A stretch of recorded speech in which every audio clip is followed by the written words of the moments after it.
Hi everyone. आज हम UPSC CSE exam के बारे में पूरी जानकारी जानते हैं। ठीक है, पहले तो यूपीएससी इसका हम फुल फॉर्म जानेंगे। यूपीएससी होता है यूनियन पब्लिक सर्विस कमीशन। ठीक है, सो यूनियन पब्लिक सर्विस कमीशन के अंदर बहुत सारे एग्जाम्स होते हैं। ठीक है, डिफरेंट डिफरेंट एग्जाम्स होते हैं, जैसे कि सीडीएस हो गया, एनडीए, ठीक है, यूपीएससी, सीएसई एंड आईएएस का जो एग्जाम होता है। ठीक है, तो हाँ, आज हम particular UPSC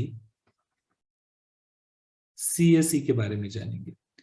union Public Service Commission UPSC CSE civil service examination. ठीक है,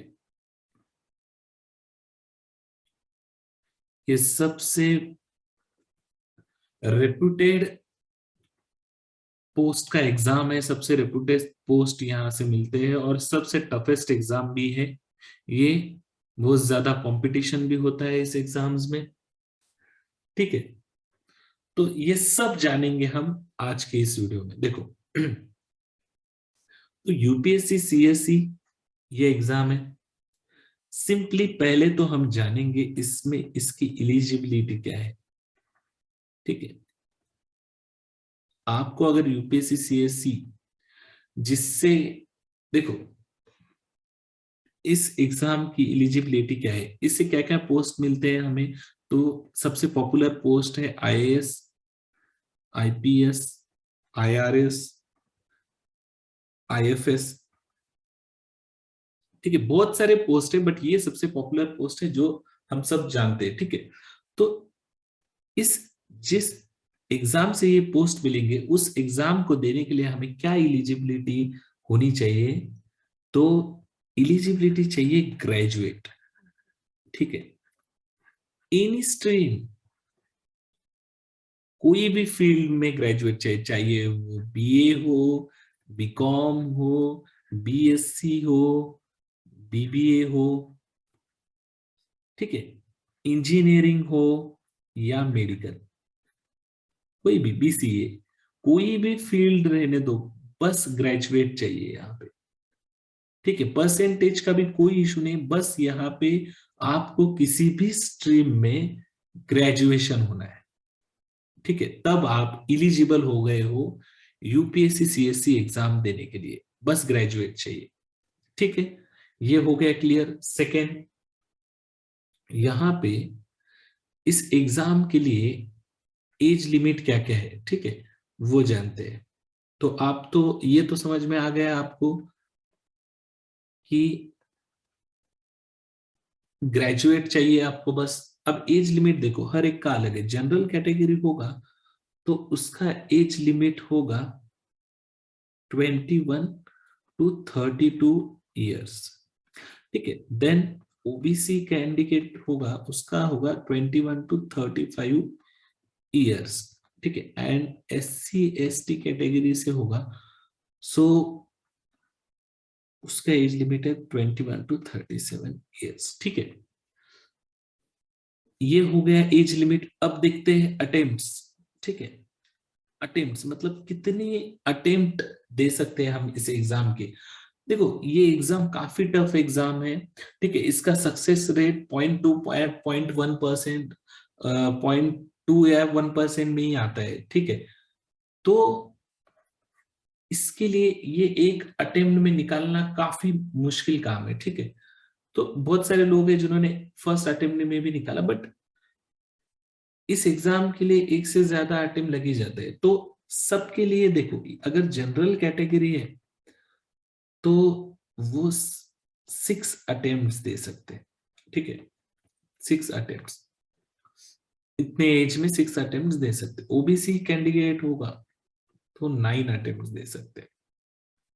ठीक है, और एससी एसटी कैटेगरी होगा तो वो 21 to 37 एज में एनी अटेम्प्ट, कितने भी अटेम्प्ट दे सकते इन दी एज लिमिट। ठीक है, तो ये अटेम्प्ट और ये एज लिमिट, ठीक है, ये क्लियर। अब इसके बाद हम देखते हैं कि एग्जाम पैटर्न के बारे में, कि एग्जैक्टली एग्जाम का पैटर्न कैसा है, ठीक है। तो ये एग्जाम पैटर्न के बारे में जानेंगे हम।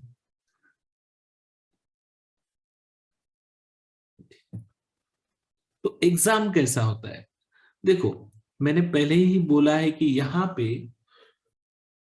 क्या होता है कि हर साल अप्रोक्सीमेट 10 लाख लोग एग्जाम का फॉर्म भरते हैं, ठीक है। उसमें से यहाँ पे 5 लाख लोग एक्चुअल एग्जाम, फर्स्ट स्टेज वाला एग्जाम देते हैं। एक्चुअल में ये लोग एग्जाम देते हैं फर्स्ट स्टेज के लिए, ठीक है, फर्स्ट स्टेज के लिए। उसके बाद इस 5 लाख में से 15,000 लोग सेलेक्ट होते हैं। देखो तो फर्स्ट इस एग्जाम है ना 3 पैटर्न में होता है, ये 3 स्टेजेस में। फर्स्ट होगा प्रिलिमिनरी एग्जाम, ठीक है, preliminary exam. Second main exam, and third होगा इंटरव्यू। इंटरव्यू तो हर साल 10 लाख लोग एग्जाम देते हैं, फॉर्म भरते हैं, उसमें से 5 लाख लोग ही प्री के लिए प्री एग्जाम देते हैं, और उस 5 लाख में 15,000 लोग मेन के लिए सेलेक्ट होते हैं, मेन एग्जाम के लिए, ठीक है। मेन एग्जाम में 1:3 रेशियो से 3,000 अप्रोक्सीमेट बोल रहा हूं मैं, 3,000 लोग इंटरव्यू के लिए सेलेक्ट होते हैं, ठीक है। एंड फाइनली जो सिलेक्शन होता है वो एक्चुअल में 1,000 लोगों का सिलेक्शन होता है। 1,000, ये अप्रोक्सीमेटली 1,000 लोगों को पोस्ट मिलती है हर साल। ये exam once in a year होता है, वंस इन अ ईयर, ठीक है, एक साल में होता है ये एग्जाम, ठीक है। अब ये इसके अगर एप्लीकेशन फॉर्म आप देखोगे, एप्लीकेशन फॉर्म ये 7 फरवरी तक आएंगे। इसका प्री एग्जाम होता है 3 जून, ठीक है। और जो मेन एग्जाम आता है हर साल वो सितंबर और अक्टूबर के बीच में आता है कहीं तो, ठीक है। तो ये इसका है। अब और ये एग्जाम्स मैंने बोला है कि 3 स्टेज में होते हैं, जैसे preliminary exam, main exam and interview, ये तीनों स्टेज होते हैं। अब जानेंगे हम इसमें क्या क्या सब्जेक्ट्स होते हैं और ये कैसे एग्जाम होता है वो जानते हैं, ठीक है।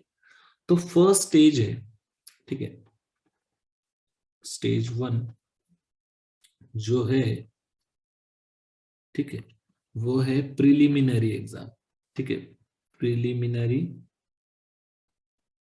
एग्जाम, ठीक है। तो उसमें क्या है, देखो प्रिलिमिनरी एग्जाम में हमें पहले तो ऑब्जेक्टिव टाइप होता है ये, ठीक है, ऑब्जेक्टिव टाइप। और यहाँ पे ये टोटल जो मार्क्स है वो होते हैं 400 मार्क्स, ठीक है, टोटल मार्क्स होते हैं 400 मार्क्स। अब इसमें देखो पेपर फर्स्ट जो होता है, पेपर फर्स्ट वो है GS, that is general studies, ठीक है। उसमें बहुत सारे आते हैं, करंट अफेयर, हिस्ट्री, ज्योग्राफी, सब सब्जेक्ट आते हैं, उसकी बात हम बाद में करेंगे, ठीक है। सो जीएस होता है, उसमें आते हैं 100, ठीक है, क्वेश्चंस, और उसके लिए आपको टाइम है 200 मार्क्स, और यहां पे मिलेंगे आपको 2 आवर्स, ठीक है। नेक्स्ट जो होगा वो पेपर 2, इसमें 2 पेपर होते हैं, एक पेपर 1 एंड पेपर 2, वो होता है C SAT, civil services aptitude test, ठीक है, सी सेट। ये जो पेपर होता है इसमें 80 क्वेश्चन होते हैं, 80 क्वेश्चन, ठीक है, और मार्क्स होते हैं 200 मार्क्स, और इसमें भी आपको 2 घंटे ही मिलेंगे, 2 आवर्स, ठीक है। बट ये जो सेकेंड पेपर होता है सीसैट का, ये क्वालिफाइंग पेपर होता है, ठीक है। तो ये क्वालिफाइंग पेपर है, तो आपको इसमें 33% ही मार्क्स लाने, ठीक है, ये क्वालिफाई है।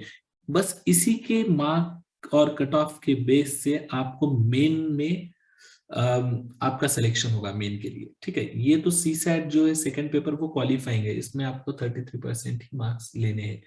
बट इसमें और एक बहुत इंपॉर्टेंट चीज वो ये है कि इसमें निगेटिव मार्किंग होती है। ठीक है, निगेटिव मार्किंग, ठीक है, और वो होती है 1/3 निगेटिव मार्किंग। ठीक है, सो इसमें निगेटिव मार्किंग रहती है, तो ये हमें ध्यान से करना है। ठीक है, सो ये इंपॉर्टेंट चीज है। अब देखते हैं इसमें सिलेक्शन होने के बाद मेन एग्जाम की तरफ बढ़ते हैं। ठीक है, अब जो सेकंड है वो है मेन एग्जाम। ठीक है, मेन एग्जाम। ठीक है, अब इसमें क्या क्या होता है, चलो मेन एग्जाम में ये टोटल जो एग्जाम होता है वो होता है 1750 मार्क्स।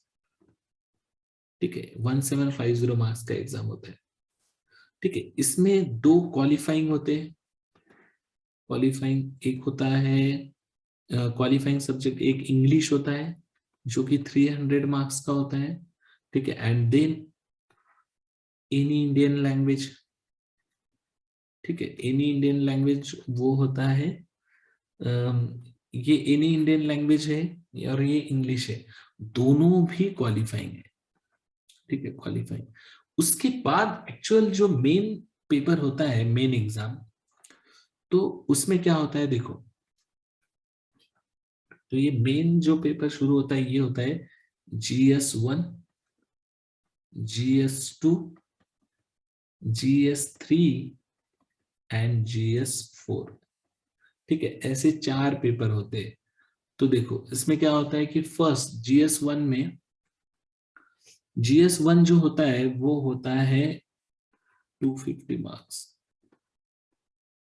ठीक है, GS2 ये भी होता है 250 मार्क्स।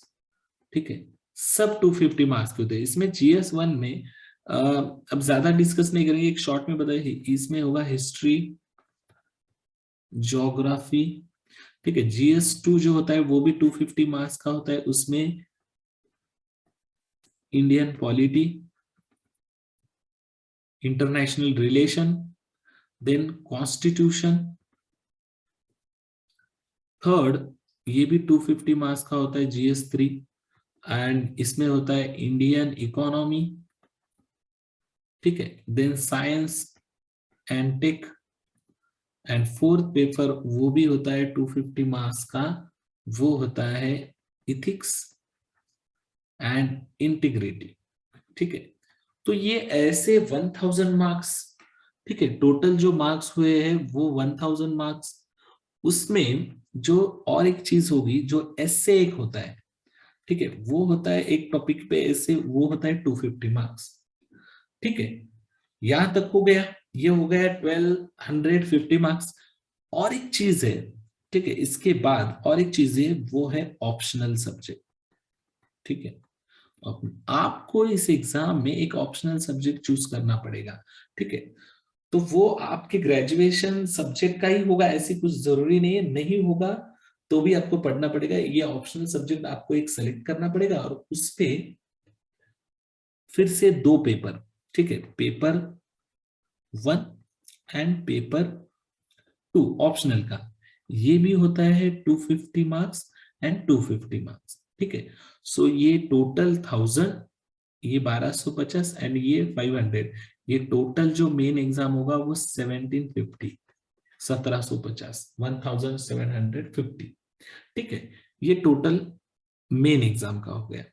अब यहाँ पे जो जो मेन एग्जाम के बाद, मेन एग्जाम को जितने लोगों ने क्लियर किया वो थर्ड स्टेज पे जाएंगे। ठीक है, जो कि है इंटरव्यू। ठीक है, इंटरव्यू मतलब उनको ऑलरेडी आपने मेन एग्जाम क्रैक किया तो उनको पता है कि आपका सब्जेक्ट नॉलेज है, वो आपका पर्सनैलिटी चेक करेंगे, तो इसको हम पर्सनैलिटी टेस्ट भी बोल सकते हैं। तो ये भी होगा 250 मार्क्स का। ठीक है, ये भी होगा 250 मार्क्स का। तो ये 275 मार्क्स का होगा, 275 मार्क्स। ठीक है, ये 275 मार्क्स का होगा इंटरव्यू। तो ये 275 मार्क्स, तो टोटल मेन के मार्क्स कितने थे 1750 प्लस ये 275, ठीक है। सो ये 5 12 1 जा 0 2, तो टोटल मार्क्स जो होंगे मेन प्लस इंटरव्यू वो होंगे, main plus interview total marks वो होंगे 2025, ठीक है। तो जो फाइनल मेरिट बनेगा आपका, फाइनल मेरिट, ठीक है, वो इन 2025 से बनेगा, ठीक है।